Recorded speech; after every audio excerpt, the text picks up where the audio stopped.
Hello, ladies and gentlemen, and welcome back to our long-running series, Thanking the Library Again. We're going to plow right in to our first adventure movie. You're going to have two adventure movies this fall, a veterans movie in November, and a Christmas movie coming later.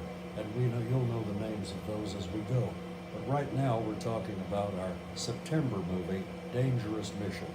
Two categories have always appealed to me, three really.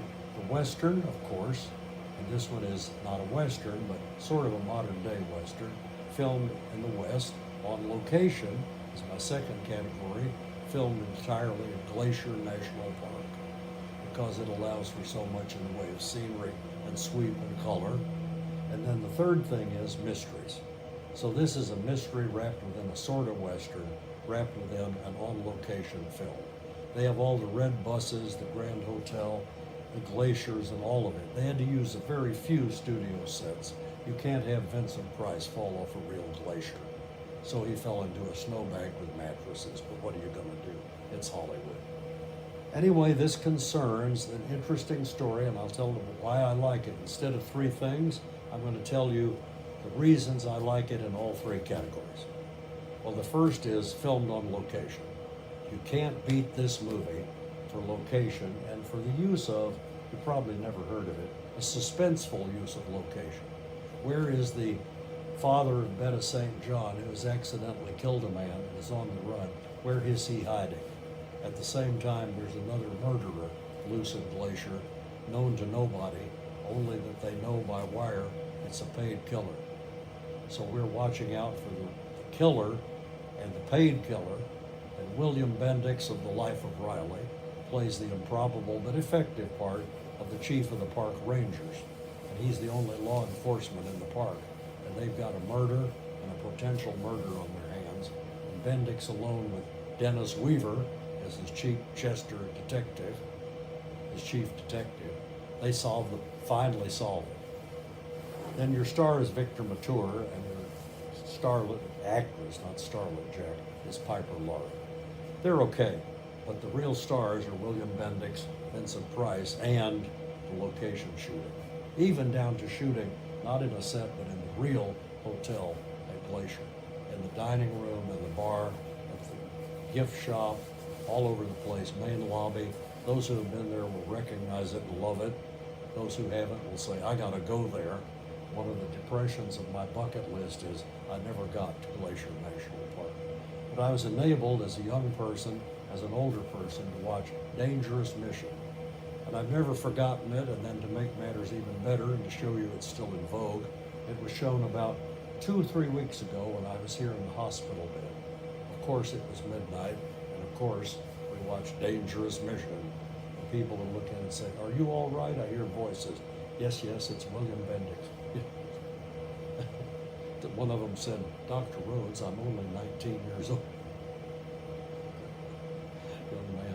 Anyway, to get back to the story, look for the location. Why wouldn't you like it? And you can point to, well, I never saw that in Glacier. That might be one of the rare studio shots like the fake Glacier. Otherwise, it's very authentic. 95% on location. Second thing I like about it is I like it as a least of the three, but I like it as a Western. Because in the Western, you could have Western mysteries, and many of them exist.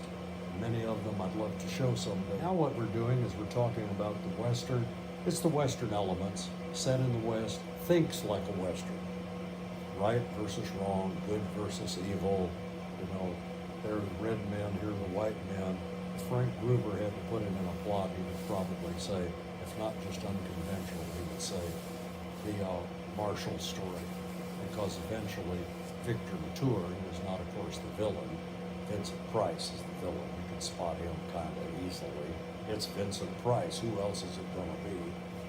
As we go through that, you see, what we get is a better feeling for Mature's character. He is a lawman, and he has been sent a secret mission, and so is William Bendix' open mission. They work together to solve the crime, a dangerous mission, like Roy Rogers working with the sheriff. So at the last minute, the third one, and perhaps the most important, I like it as a mystery. This movie does not keep the identity, it tries, but it doesn't well keep Only the most non-mysterious person, the non-curious, will not after 20-30 minutes spot Vincent Price as the hitman. A murder has taken place in the gangs of New York. It had one witness, Piper Laurie, but we have one more thrill in store for you who love mysteries. There is a nifty twist in the middle of this mystery, one I have never seen so effectively used, when a character who seems to be one thing turns into another. That's all I'm going to tell you. It is a chilling transition. It's a chilling transition. And what you learn, I will tell you this, is that man is Johnny's henchman from New York, completely camouflaged, here to tell Vincent Price to get with the program. Just watch. Watch and look. That's probably too much. That's a nifty twist. I never saw it used so well before. To have another villain show up midway through the film. I've hardly seen him before, noticed it. And there he is, playing a major role in Dangerous Mission. That's what it is, all right. Let's take it from 1954, Dangerous Mission.